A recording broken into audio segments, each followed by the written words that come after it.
आज मैं उन्नाव और लखनऊ में 2 दिन का कैंपेन करके वापस आया।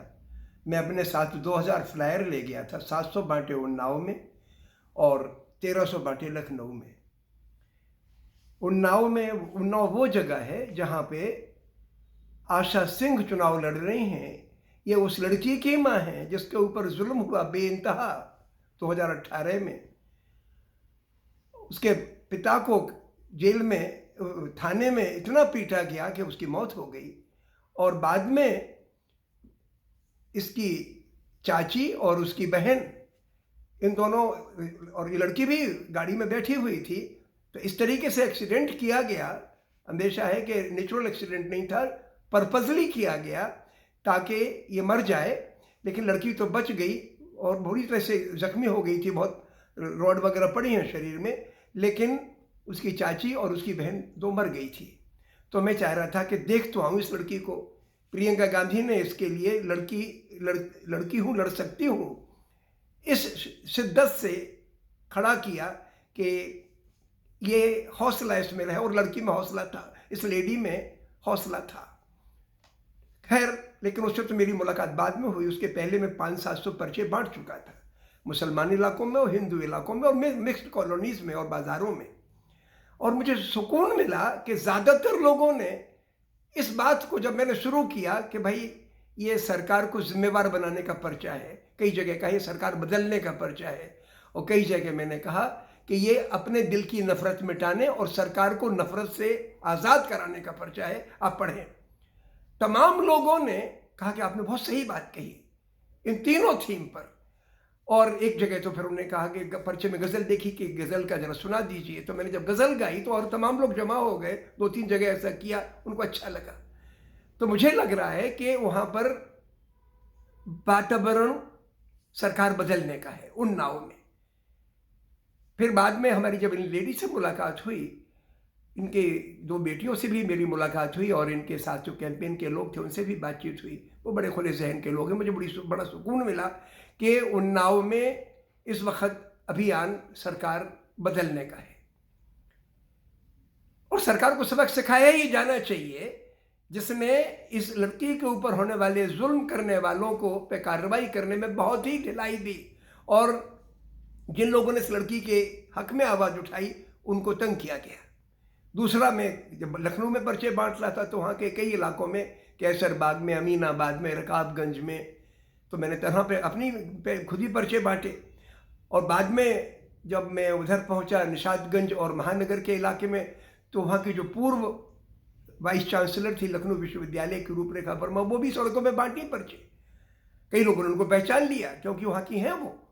और मुझे इतना संतोष हुआ कि उन्होंने बहुत सधी भाषा में यही कहा कि भाई आप जिम्मेवारी से वोट डालें, बहक के वोट ना डालें। अगर देश को नफरत से आज़ाद करना है तो ये चुनाव गंभीर है। ऐसी बातों ने बहुत आसान शब्दों में कही और लोगों ने उनकी बात को बड़ी गंभीरता से सुना। मेरी बातें भी लोगों ने सुनी। तो लखनऊ में ये हुआ। बस 2-3 बातें मुझे ज़रूर लखनऊ में नज़र आई। कई लोग मुझे बहुत ही सख्त सांप्रदायिक मानसिकता के मिल गए। अरे साहब, योगी ने क्या किया? दंगा नहीं होने दिया।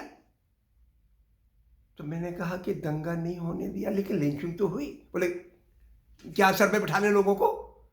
यानी जो जहर भरा है, कहीं कोई जगह 370 की बात ले आए कि कश्मीर में कितना आतंक था, इन्होंने खत्म कर दिया। मैंने कहा चुनाव कश्मीर का नहीं हो रहा, उत्तर प्रदेश का हो रहा है, और कश्मीर के बारे में भी आप बहके ना। तो खैर, कहने का मेरा मकसद ये है। और फिर वो जो मसला चल रहा है वहाँ पे कर्नाटका में हिजाब वाला, वो उन्होंने उठा दिया। यानी इस वक्त रूलिंग पार्टी के कैंपेन का जो मुख्य फोकस है वो इस जहर को बढ़ाने का है, ताकि हिजाब, 370, दंगा नहीं होने दिया और बाकी चीज़ों पे पर्दा डाल दो। तो ये मैं महसूस करता हूँ कि हर सेकुलर माइंडेड आदमी को, जिसके दिमाग में नफरत नहीं है, जो इंसान को इंसान मानता है, ये जिम्मेवारी है कि इस चुनाव को एक्टिवली सही मुद्दों पर फोकस करे। अपन को घर से बाहर निकलने की ज़रूरत है, चाहे वो विद्यार्थी हो चाहे बुजुर्ग हो, सबके लिए इसमें भागीदारी की ज़रूरत है। एक बात और मैं आपसे कहना चाहता हूं कि कल लखनऊ में पूर्व राज्यसभा सांसद मोहम्मद हबीब साहब ने एक प्रेस कॉन्फ्रेंस की थी, मैं भी उसमें मौजूद था। प्रोफेसर रूपरेखा वर्मा भी आई थी, कई पत्रकार थे। उनके बीच में कुछ तंग नजर पत्रकार आ गए। इसी किस्म के सवाल जब से उन्होंने कहा कि भाई हमारे लिए तय करना है कि हमारा मुल्क गांधी के रास्ते पर चले, और गांधी ने हमें सिखाया है कि हर इंसान बराबर है। तो इस प्रकार की जब बातें करने लगी तो उन्होंने कहा यहाँ कौन सा झगड़ा हो रहा है, यहाँ कौन सा दंगा हुआ। यानी वही बातें जो मुझे सड़कों पे सुनाई दी, वहाँ पे कुछ पत्रकार की पोशाक में कुछ लोग आ गए थे, उन्होंने सैबोटाज करने की कोशिश की ताकि बाकी पत्रकार सवाल ही ना पूछ सकें, ऐसा माहौल बना दिया। मैं कहना ये चाहता हूँ कि इस वक्त उत्तर प्रदेश का चुनाव दरअसल सरकार का सोच बदलने का चुनाव है। ऐसी हुकूमत चाहिए जो लोकतांत्रिक हो, पुलिस का खौफ न दिखाए, जो हुकूमत अपने हर फर्ज को, दवा दारू के सवाल को, शिक्षा के सवाल को फोकस में रखे। 2 साल से स्कूल कॉलेज बंद हैं वगैरह वगैरह। ऐसी सरकार लाने की ज़रूरत है जो धौंस न दिखाए, ये बघार अपनी तारीफ इस बात में ना करे कि हम ये तुम्हारे लिए हमने किया। अरे भाई, तुम्हारा फर्ज है करने का अगर तुमने कुछ किया है। आप असली सवालों को पे फोकस करो और इस हुकूमत को बदलो। अगर ये लोग अपनी गलती कबूल करते हैं और कहते हैं कि भाई हमसे गलती होगी, आइंदा हम सबको साथ लेके चलेंगे, तो आप पुनर्विचार कर सकते हैं।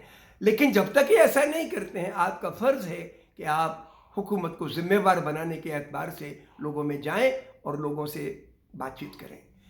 ये बहुत गंभीर वक्त है। बहुत बहुत शुक्रिया।